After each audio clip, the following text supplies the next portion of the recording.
The New York Islanders have officially opened training camp. Veterans have reported. Physicals have been taken. The team announced 3 signings, including 2 players who have NHL experience. And we'll talk about the importance of getting off to a quick start this season for the Islanders. All that and more on today's Locked On Islanders podcast. Your Locked On Islanders, your daily podcast on the New York Islanders. Part of the Locked On Podcast Network, your team every day.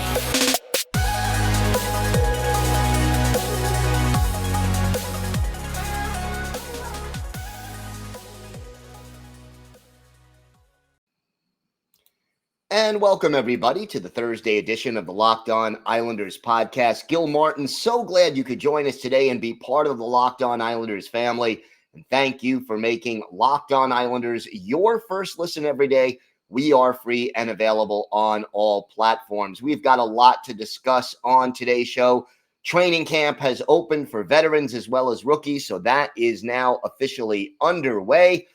But if you've got something Islanders related on your mind, if you have a question you'd like to ask us, a comment about something we've already discussed, or maybe a topic you'd like us to talk about on a future show, feel free to reach out via email. The email address, lockedonislanders@gmail.com. And if you leave your first name and where you're from, like Billy from Belmore, we are more than happy to mention you on the show when we talk about whatever it is that's on your mind.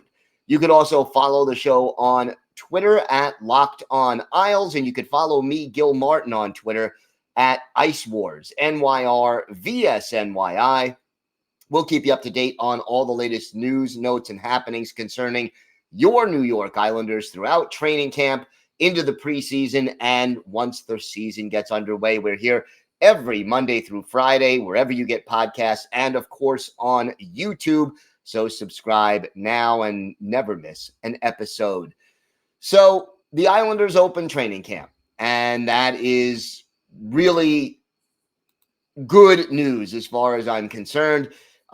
Great to see that the team is there and everybody took their physicals. They'll be out on the ice today, Thursday, and ready to get started. Now, the good news also, the Islanders announcing 3 more signings, one of which Lou Lamoriello had already discussed, and that's goalie Corey Schneider, 36 years old.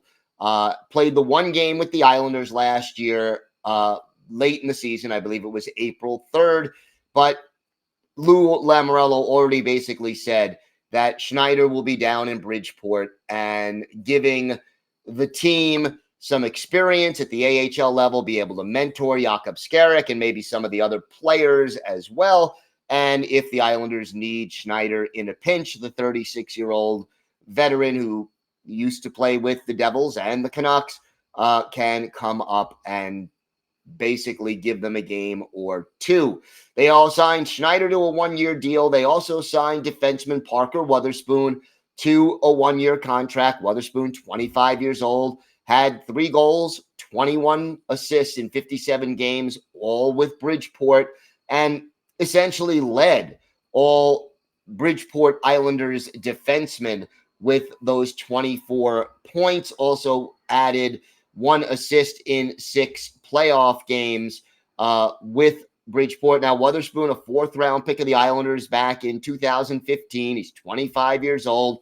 Again, kind of the player that helps fill in your depth chart, and probably going to spend nearly the entire season in the AHL, barring a number of injuries. But you need players like that to develop a winning attitude and to mentor the young kids down in Bridgeport. So I think that's a good signing. But perhaps the most interesting signing of the 3 is forward Nikita Sashnikov. Now, Sashnikov is 28 years old. He had 4 goals and 12 assists last year in 33 games in the KHL. Played for 2 teams, CSKA Moscow and Avangard Omsk. And basically, that was 3 years that he's spent in the KHL. Before that, he played with the Toronto Maple Leafs and the St. Louis Blues in the NHL in parts of 4 seasons. He's played 87 career NHL games, 8 goals, 16 points, and 26 penalty minutes. Now, in the playoffs last year for Omsk in the KHL, 5 goals, 8 points, and 31 penalty minutes in 13 games. So a very productive playoff. He's 5'10", 175 pounds. Again, 28 years old, not the kind of player who is going to make headlines. Oh, wow, we signed Sashnikov. I guess we've got the goal scorer we've always wanted. No, that's not where he's at. He has never scored 20 goals in a season in any one league, except for the KHL when he scored that many, 27 in 2019, 2020.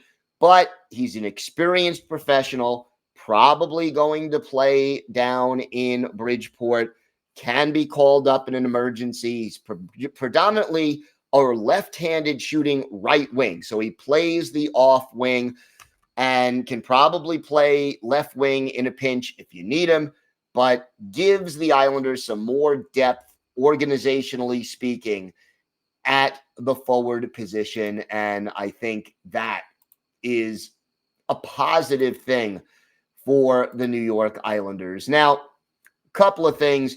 Lane Lambert speaking to reporters as training camp is getting underway. And one of the things he spoke about is that he feels very comfortable assuming this head coaching role for the first time in the NHL with this Islanders team. He says, I'm very comfortable, first of all. There's no question about it. The reason that I'm comfortable is I know we have good players and good people. It's that simple. There's a lot of talent. There's a lot of character. I'm extremely comfortable with what we have. And Captain Anders Lee added to that saying, I know Lane, and I know that he holds guys to a high standard. It's going to be no different with him behind the bench. The accountability and having trust in his players and his guys and expecting a lot from a group, he has the ability to show that. So we definitely have that established. And I think, the attitude overall is good. Another quote coming out of the opening of training camp, Lou Lamoriello addressing why he didn't sign any players to a PTO. And we had talked about Sonny Milano, and he ended up signing elsewhere. But here's what Lamoriello says. I think with the roster that we have, it would have been very difficult for a player tryout to happen because, in my opinion, we have some young players who are very close to playing. They're going to get the opportunity to push or earn that position. I also feel that if we need something at a given time, then you look around. But right now, we're comfortable with the group that we have. So Lou Lamoriello basically explaining to the media why the New York Islanders did not go out and sign either Sonny Milano or maybe a veteran defenseman to a PTO and, sort of a little bit of a vote of confidence in the players that he has. And, I think that's a good thing. And yet you always want to see the team trying to get better and bring in more players who can be helpful toward that. So let's see what happens. But this is some of the quotes and the news coming out of Islanders camp on day one as veterans report and they get ready to take to the ice today, Thursday, for the first time as a complete group. We have got more to get to on this episode of the Locked On Islanders podcast. We're going to talk a little bit about the importance of getting off to a fast start this year for the Islanders. And then we've got our Islanders birthday of the day, a physical defenseman from the 1980s who was a second-round pick of the Islanders. So we'll talk about him and a whole lot more coming up on this episode of the Locked On Islanders podcast. Today's episode is brought to you by your friends at BetOnline. BetOnline.net is your number one source for all your pro and college football betting needs and sports info this season. You can find all the latest football league developments, game matchups, news, and podcasts, including this year's early season games. BetOnline is also your continued source for all your sports wagering information, including live betting, esports, and scores. It's the fastest and easiest way to check in on all your favorite sports and events, including MLB, MMA, boxing, and golf, and starting next week, preseason hockey. Head to the website today or use your mobile device to learn more about the trends and action. BetOnline, where the game starts.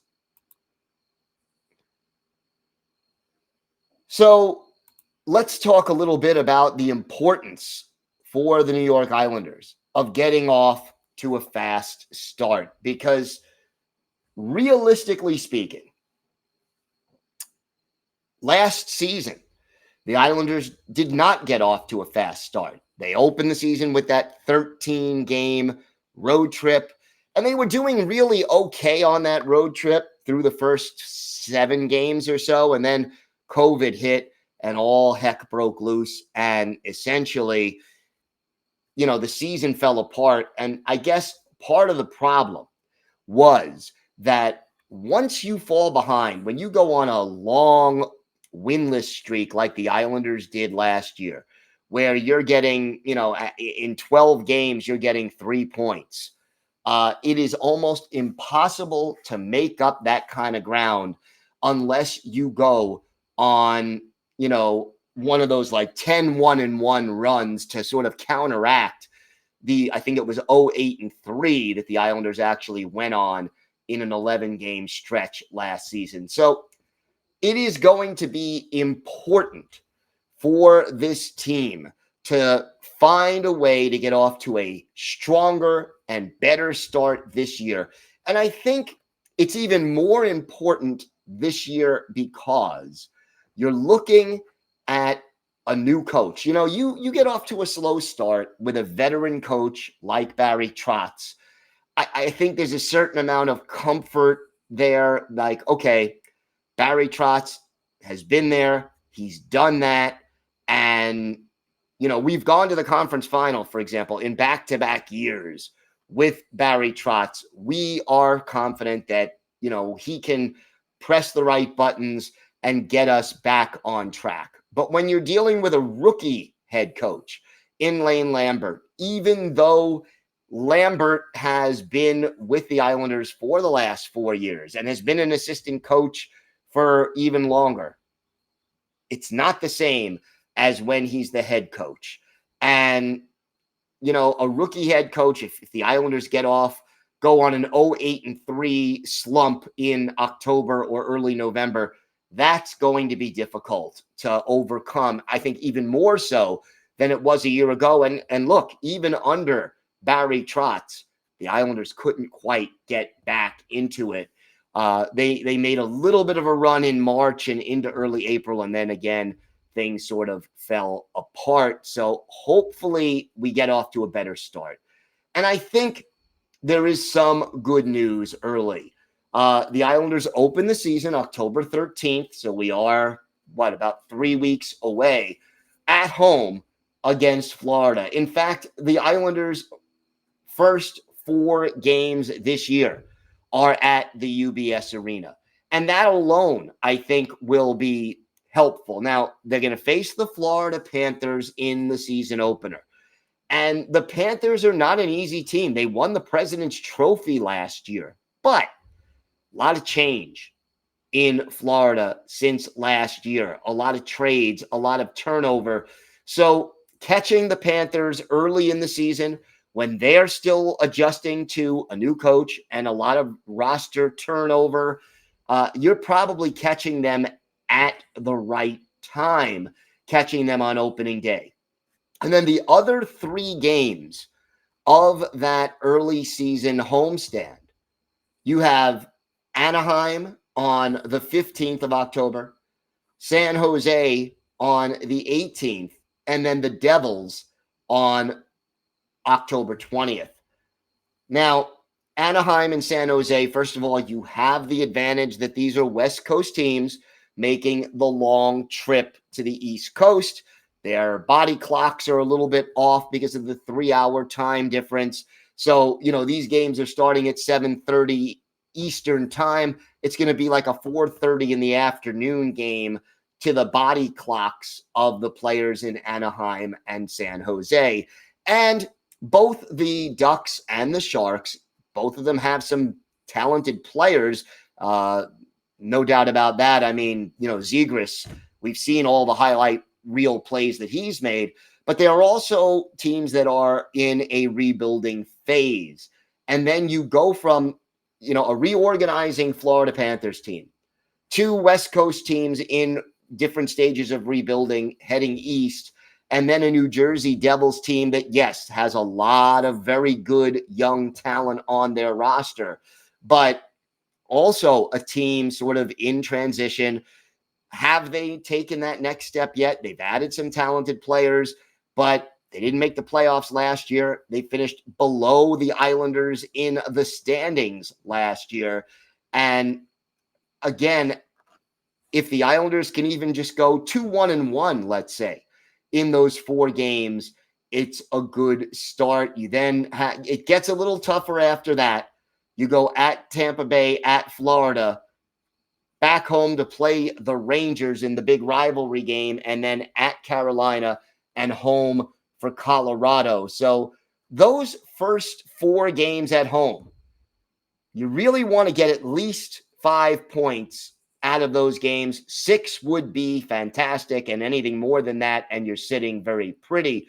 But I think those first 4 games at home become extremely important to this team for confidence reasons, because of the fact that you have a new coach, and because of the way things started last year, where the team we knew by mid-November that this team really had its work cut out for it, and it just wasn't able to get that momentum fully back and get into the playoff picture. So fingers crossed, but a quick start, especially doing well in those first 4 games, is going to be important for this Islanders team, and we will be there every step of the way during that ride. We have got more to get to on this episode of the Locked On Islanders podcast. We have our Islanders birthday of the day, a physical stay-at-home defenseman who played for the team for a good portion of the 80s. We've got that and a lot more still to come on this episode of the Locked On Islanders podcast. Time now for our Islanders birthday of the day, and Wednesday was the 60th birthday of former Islanders defenseman Gordonin. Dineen, 5'11", 185 pounds, a native of Toronto, Ontario, drafted by the Islanders in the 2nd round, 42nd overall, back in 1981. And he put up impressive numbers with the Sioux Greyhounds in his final season in the OHL and juniors. 68 games, 9 goals, 54 points, and 185 penalty minutes. Made his NHL debut with the Islanders in 82-83, playing in 2 games, and was a member of the Islanders in 83-84 when they made their final appearance to date, at least, in the Stanley Cup Final, and played in 9 playoff games during that run, including a goal and an assist. And by the way, that goal, which he scored in his first year of Stanley Cup competition, was his only career playoff goal. Stayed with the Islanders all the way through the trade deadline in 1987-88 when he was dealt to the Minnesota North Stars. His most productive season as an Islander, offensively speaking, came in that final season where he was traded after playing 57 games, had 4 goals and 16 points. Never really a big offensive player, but certainly consistent in his own end and knew how to get the job done defensively. Actually, after leaving the Islanders, played for the North Stars, the Penguins, the Senators, and then had a brief 9-game stint with the Islanders during the 94-95 season, and played for some Islanders minor league teams through the 1999-2000 season when he finally hung up his skates. He was actually a player coach for the Utah Grizzlies in 1999-2000, and then went on to become a coach, was briefly the head coach of the AHL Toronto Marlies, got them to the playoffs in 2014, 2015, although they lost in the first round. And, you know, the last time he coached was in 2019, 2020 with the Rochester Americans of the AHL. And he coached in the ECHL in 2001, 2002. He was the head coach of one of my all-time favorite hockey names, the Macon Whoopie, which did not make the playoffs the year that he was their head coach. We are going to go back and look at one of Gordonin's better games as an Islander, January 6th, 1987, at the Nassau Veterans Memorial Coliseum. The Islanders hosting the Minnesota North Stars. Don Beaupre, the goalie for Minnesota. Kelly Rudy is the netminder for your New York Islanders in this game. And I'll tell you, the Islanders going up against Minnesota, and it was the North Stars getting on the board first. Ken Morrow in the penalty box for tripping Dirk Graham, his 18th from Craig Hartsburg and Brian McClellan at 4:07. Islanders trailing 1-0. Now, our Islanders' birthday of the day, Gordonin gets into a fight. He had a high-sticking double minor and a fighting major in the first period of this game. The Islanders eventually tie it. They get a power play goal. Dennis Maruk of Minnesota off for holding. And who else but Michael Dean Bossy, his 26 from Brian Trottier and Greg Gilbert at 13:33. That ties it. Then in the closing minute of the first period, our Islanders' birthday of the day, Gordonin, his third of the year, the assist to Mike Bossy at 19:01, 2-1 Islanders after 20 minutes of play. In the second period, Greg Gilbert, his third from Thomas Janssen and Brian Trottier at 1:10. Then Bossy, his second of the game, 27th of the year. Dennis Potvin and Pat Flatley, the assist at 11:48. That made it 4-1 Isles.